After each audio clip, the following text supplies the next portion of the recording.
Salam, hər vaxtınız xeyir, dəyərli müdavimlər və müəllimlər. Bu gün sizlər üçün mədəni müxtəlifliyə hörmət və demokratiya insan hüquqlarına hörmətin fərqini izah edəcəm.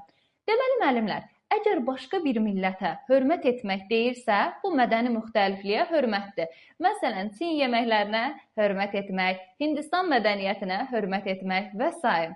Amma demokratiya və insan hüquqlarına hörmətdə qarşımızdakı qanun çərçivəsində istədiyini edə bilər. Bu bizə xoş olmasa belə hörmətlə yanaşmalıyıq. Məsələn, qeyd edək ki, bu geyimlə bağlı da ola bilər və yaxud da başqa bir hərəkət də ola bilər. Qanun çərçivəsindədirsə, biz buna hörmətlə yanaşmalıyıq. Yəni, başqa bir millət deyirsə, mədəni müxtəlifliyə hörmətdir, amma qanun çərçivəsində hər kəs istədiyini edə bilər deyirsə, demokratiya və insan hüquqlarına hörmətdir. Əgər siz də mövzuları asan formada öyrənmək istəyirsinizsə, elə indi dərslərimizə qoşulmağa tələsin.